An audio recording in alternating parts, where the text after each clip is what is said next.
హిందూ బంధువులందరికీ కూడా నమస్కారం. మహర్షి భక్తిపీఠం ఛానల్ని ఆదరిస్తున్నటువంటి మీ అందరూ కూడా దయచేసి మన ఛానల్ని సబ్స్క్రైబ్ చేసుకోండి. అలాగే ఈ వీడియో నచ్చితే లైక్ చేయండి. మీ బంధువులకి ఇతర ఫ్రెండ్స్ కూడా అందరు కూడా సోషల్ మీడియా గ్రూప్లో కూడా షేర్ చేయండి. ఈరోజు నేను మార్గశిర వ్రతంలో ఈ తప్పులు చేస్తే లక్ష్మీదేవి మీ ఇంట్లో ఉండదు అన్న దాని మీద నేను ఒక వీడియో అయితే చేయకపోతున్నాను. పండితులు ఇచ్చినటువంటి సమాచారం సేకరించి దాని ప్రకారం వీడియో అయితే ఇస్తున్నాను. మాసానం మార్గశీర్షోహం అన్నారు. అంటే మాసాలన్నింటిలో కూడా నేను మార్గశిర మాసాన్ని అని చెప్పేసి సాక్షాత్తు శ్రీకృష్ణ పరమాత్ముడే చెప్పాడు, భగవద్గీతలో చెప్పాడు. దీన్ని బట్టే మనం అర్థం చేసుకోవచ్చు ఇది ఎంత పవిత్రమైనటువంటి మాసము. శ్రీ మహావిష్ణువుకి ఆయన దేవేరి మహాలక్ష్మికి శ్రీ మహాలక్ష్మికి కూడా ఎంతో ఇష్టమైనటువంటి ఈ నెలలో ప్రతి గురువారం కూడా అమ్మవారిని ఎంతో భక్తి శ్రద్ధలతో కొలుస్తూ ఉంటారు. పూజలు చేసి నైవేద్యాలు సమర్పించి మా ఇంట సిల్లు పంట పండించమని చెప్పేసి అమ్మవారిని వేడుకుంటూ ఉంటారు. కానీ ఇంత భక్తిగా పూజ చేసినా మనకు తెలియజేసేటువంటి కొన్ని చిన్న పొరపాట్ల వల్ల అమ్మవారి పూర్తి అనుగ్రహానికి దూరం అవుతున్నామేమో అని మీకు ఎప్పుడైనా అనిపించిందా? మీ పూజా ఫలం మీకు సంపూర్ణంగా దక్కాలంటే ఈ మార్గశిర లక్ష్మీవార వ్రతంలో అసలు చేయకూడని తప్పులేంటన్నది మీ అందరికీ తెలిసి ఉండాలి. ఈరోజు మనం ఆ ముఖ్యమైన నియమాల గురించి వివరంగా ఈ వీడియోలో మాట్లాడుకుందాం. మీరు కూడా ఈ పొరపాట్లలో ఏదైనా చేస్తున్నారో ఒకసారి చూసుకోండి. అలాగే ఈ నియమాలు పాటిస్తే మీ ఇంట లక్ష్మీదేవి స్థిరంగా కొలువై ఉంటుందని చెప్పేసి పండితులైతే చెప్తున్నారు. వ్రతం రోజు పాటించాల్సిన నియమాల్లో మొదటిది ఏంటంటే అతి ముఖ్యమైనది శారీరక శుద్ధి. చాలామంది చేసే మొదటి పొరపాటు ఇక్కడే మొదలవుతుందని చెప్పేసి అంటున్నారు. మార్గశిర గురువారం నాడు సూర్యోదయానికి ముందే బ్రహ్మీ ముహూర్తంలో నిద్రలేచి తలస్నానం చేయాలి. ఇది మనందరికీ తెలిసినటువంటి విషయమే. అయితే శాస్త్రం ప్రకారం తలస్నానం చేసేటప్పుడు షాంపూ కానీ లేదంటే కుంకుడుకాయ కానీ పెట్టి తలస్నానం చేయకూడదు. ఇలాంటి వాడకపోవటం అనేది ఉత్తమం. ఎందుకంటే అవి ఉష్ణాన్ని కలిగించేవి, రసాయన భరితంగా కూడా ఉంటాయి కాబట్టి. అందువల్ల పూజకు అవసరమైనటువంటి సాత్వికతను భంగం కలిగించే అవకాశం ఉంది కాబట్టి కేవలం నీటితో తలస్నానం చేస్తే, శిరస్నానం చేస్తే సరిపోతుంది. ఇక రెండో నియమం ఏంటంటే తలస్నానం చేశాక పూజ పూర్తయ్యే వరకు కూడా జుట్టుకి నూనె రాయడం, తర్వాత దువ్వెనతో తల దువ్వడం, చిక్కులు తీసుకోవడం అలాంటి పనులు చేయకూడదు. జుట్టుని ఆరబెట్టుకొని ముడి వేసుకోవాలి తప్ప మనము జుట్టుని దువ్వడం కానీ చిక్కులు తీసుకోవడం కానీ చేయకూడదు. పూజ పూర్తయిన తర్వాతే అలంకరించుకోవడం అనేది చేయాలన్నమాట. లక్ష్మీదేవి శుభ్రతను ఎంత ఇష్టపడుతుందో అంతే నిరాడంబరమైనటువంటి సాత్వికమైనటువంటి భక్తిని కూడా అమ్మవారు కోరుకుంటుంది. ఈ చిన్న నియమాన్ని పాటించకపోతే మన ఏకాగ్రత పూజ మీద కాకుండా మన శరీర సౌందర్యం మీదకి వెళ్తుంది అని చెప్పేసి మళ్ళినట్లు అవుతుంది అని చెప్పేసి అని అంటున్నారు. అది పూజా ఫలాన్ని కూడా తగ్గిస్తుంది. అందువల్ల ఈ విషయంలో జాగ్రత్తగా ఉండాలని చెప్పేసి పండితులు చెప్తున్నారు. ఇక రెండవ తప్పు ఏంటంటే మన ప్రవర్తనలో మరియు మాటల్లో చేసేటువంటి తప్పులు. మనము చేసేటువంటి రెండో పెద్ద పొరపాటు ఏంటంటే మన ప్రవర్తనకు సంబంధించింది. లక్ష్మీదేవి ఎక్కడైతే ప్రశాంతత, సంతోషం, మంగళకరమైన మాటలు ఉంటాయో అక్కడే నివసిస్తుంది. వ్రతం రోజున కేవలం పూజ సమయంలోనే కాదు, ఆ రోజంతా కూడా మీ మనసుని ప్రశాంతంగా ఉంచుకోండి. అలాగే ఇంట్లో ఎవరితో కూడా వాదనలకు దిక్కండి. అనవసరమైన విషయాల గురించి చర్చించి కోపతాపాలకు గురి కావద్దు. చాలామంది భక్తితో ఉపవాసం ఉండి పూజ చేస్తారు, కానీ చిన్న చిన్న విషయాలకి ఇంట్లో పిల్లల మీదను ఇతర కుటుంబ సభ్యుల మీద విసుకుంటారు, కోప్పడుతుంటారు. ఇలాంటివి అస్సలు మంచిది కాదని చెప్తున్నారు. ఎక్కడైతే కలహాలు, కఠినమైనటువంటి మాటలు వినిపిస్తాయో అక్కడ లక్ష్మీదేవి కటాక్షం కూడా ఉండదు అని చెప్తున్నారు. అంతేకాదు ఆ రోజు మనం ఇతరులను నిందించడం కానీ, చాడీలు చెప్పడం కానీ, అబద్ధాలు ఆడటం లాంటివి కూడా చేయొద్దని చెప్పి అంటున్నారు. మీ మనస్సు, మీ వాక్కు, మీ శరీరం ఈ మూడింటిని కూడా ఆ రోజు అమ్మవారికే అంకితం చేయాలి. ఇక ప్రతికూల ఆలోచనలకు అంటే నెగిటివ్ ఆలోచనలు దూరంగా ఉంటూ దైవ చింతనతోనే గడపాలి. మీ పెదవులపై ఎప్పుడూ కూడా ఓం నమో నారాయణాయ లేదంటే ఓం శ్రీ మహాలక్ష్మీ నమః ఇలాంటి నామస్మరణ ఉంటే అది మీ మనసుకే కాదు ఇంటి వాతావరణాన్ని కూడా పవిత్రంగా మారుస్తుంది. గుర్తుంచుకోండి, ప్రశాంతమైన ఇల్లే లక్ష్మీదేవికి ఇష్టమైనటువంటి నివాసము. ఇక మూడో తప్పు, పూజా మందిరంలో పూజా విధానంలో తెలియక చేసేటువంటి కొన్ని పొరపాట్లు. వాటి గురించి మనం తెలుసుకుందాం. ఇప్పుడు మనం మూడో ముఖ్యమైనటువంటి విషయం గురించి మాట్లాడుకుంటున్నాము. ఎంతో శ్రద్ధగా పూజకు అన్నీ సిద్ధం చేసుకున్నాక అసలు పూజ చేసే విధానంలోనే కొన్ని పొరపాట్లు జరుగుతూ ఉంటాయి. శాస్త్రం ప్రకారం ఏ పూజ మొదలుపెట్టే ముందైనా సరే అదో పూజ్యో గణపతి పహ అంటారు.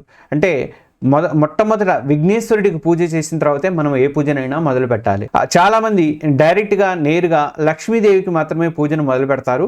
ఇది సరైన పద్ధతి కాదు. పసుపు గణపతిని చేసి మనము ఆయనకు పూజ చేశాకే లక్ష్మీదేవికి ఆరాధన అనేది ప్రారంభించాలి. అంతేగాని మనము డైరెక్ట్గా లక్ష్మీదేవిని పూజించడం చేయకూడదు. రెండవది, పూజను హడావిడిగా ముగించే ప్రయత్నం అయితే చేయకూడదు. ప్రతి మంత్రాన్ని, అమ్మవారి ప్రతి నామాన్ని కూడా స్పష్టంగా భక్తితో పలకాలి.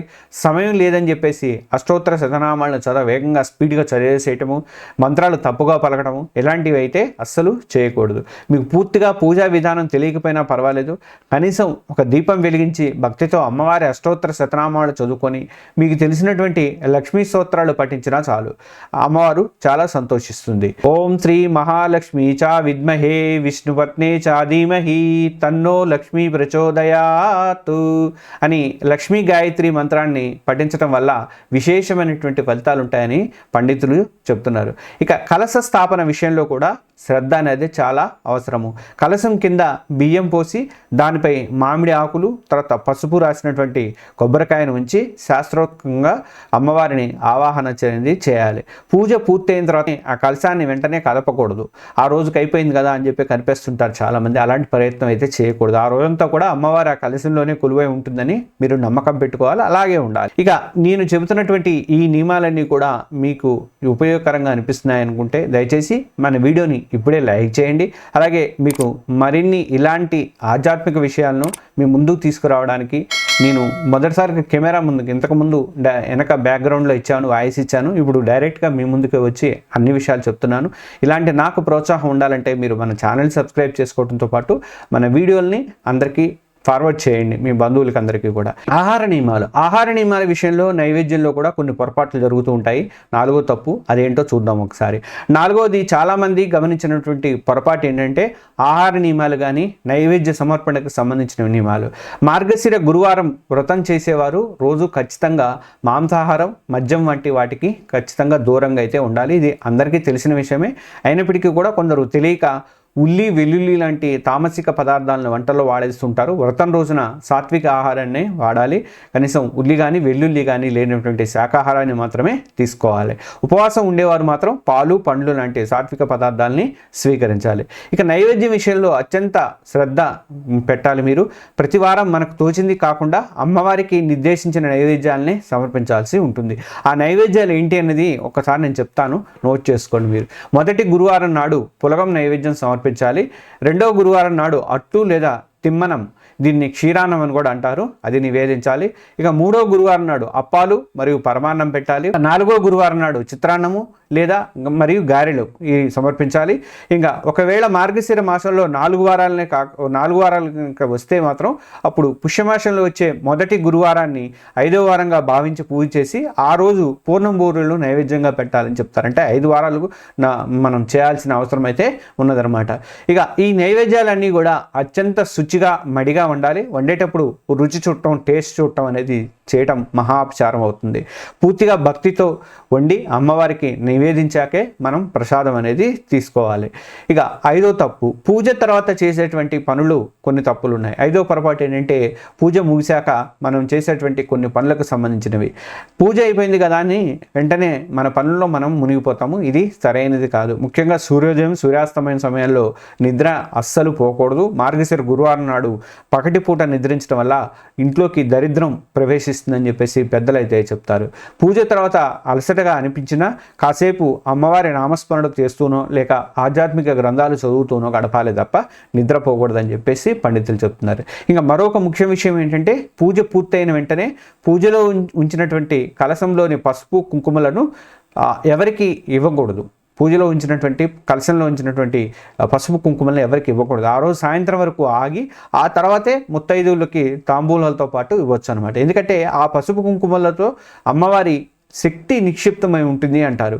దాన్ని వెంటనే మనం ఇతరులకు ఇవ్వడం అంటే ఏంటంటే మన ఇంటికి వచ్చినటువంటి లక్ష్మీ కళని వాళ్ళకి ఇచ్చేసినట్టుగా, వేరే వాళ్ళకి ఇచ్చేసినట్టుగా, పంపించినట్లుగా కూడా అవుతుందని నమ్ముతారు. ఇక చివరిగా వ్రతం పూర్తయ్యాక అమ్మవారికి ఉద్వాసన చెప్పే పద్ధతి అనేది ఉండదు. ఉద్వాసన అంటే వెళ్ళి మళ్ళీ పిలిచినప్పుడు రా అని అర్థం అనమాట. అంటే మనం లక్ష్మీదేవిని ఎప్పుడు కూడా మన ఇంట్లో ఉండాలని చెప్పి కోరుకోవాలి, కానీ మనం వెళ్ళి రా అమ్మ అని చెప్పేసి మనం ఎప్పుడు పంపించకూడదు, బయటికి పంపించకూడదు. కానీ అది అందుకనే పూజ చేసిన తర్వాత ఎప్పుడు కూడా మీరు ఉద్వాసన చేయడం అనేది చేయొద్దు. అమ్మవారి మనసులోనే, మన ఇంట్లోనే, మన హృదయంలోనే స్థిరంగా కొలువై ఉండు తల్లి అని ప్రార్థించుకోవాలి. చూశారు కదా, ఎంతో భక్తితో చేసేటువంటి మార్గశిర వ్రతంలో మనకు తెలియకుండా చేసేటువంటి ఈ చిన్న పొరపాట్లను సరిదిద్దుకోవడం ఎంత ముఖ్యమో, శుచి, ప్రశాంతమైన మనస్సు, సరైన పూజా విధానము, సాత్విక ఆహారము, అలాగే పూజ తర్వాత నియమాలు, ఈ 5 సూత్రాలు పాటిస్తూ వ్రతాన్ని ఆచరిస్తే ఆ కనక మహాలక్ష్మి కరుణ మనకు తప్పక లభిస్తుందని చెప్పేసి పెద్దలు చెప్తారు. ఈ నియమాలను పాటించడం వల్ల రుణ సమస్యలు తొలగి ఇంట్లో శ్రేయస్సు, సంపద, ఆరోగ్యం వృద్ధి చెందుతాయని శాస్త్రాలు చెబుతున్నాయి. ఈ మార్గశిర మాసంలో మీరందరూ కూడా లక్ష్మీదేవి వ్రతాన్ని నిష్ఠగా ఆచరించి అమ్మవారి సంపూర్ణ అనుగ్రహాలతో సకల శుభాలు, అష్టైశ్వర్యాలతో తొలతూగాలని చెప్పేసి మనస్ఫూర్తిగా కోరుకుంటున్నాను. ఇలాంటి మరిన్ని ఆధ్యాత్మిక విషయాలు కోసం మన మహర్షి భక్తిపీఠం ఛానల్ని సబ్స్క్రైబ్ చేసుకోండి. ఇప్పుడే సబ్స్క్రైబ్ చేసుకోండి. ఈ వీడియో మీకు నచ్చితే ఒకసారి లైక్ బటన్ కొట్టేసి మీ బంధువులకి, మీ మిత్రులకి అందరికీ కూడా షేర్ చేయండి. సర్వే జన సుఖినో భవంతు. నమస్తే.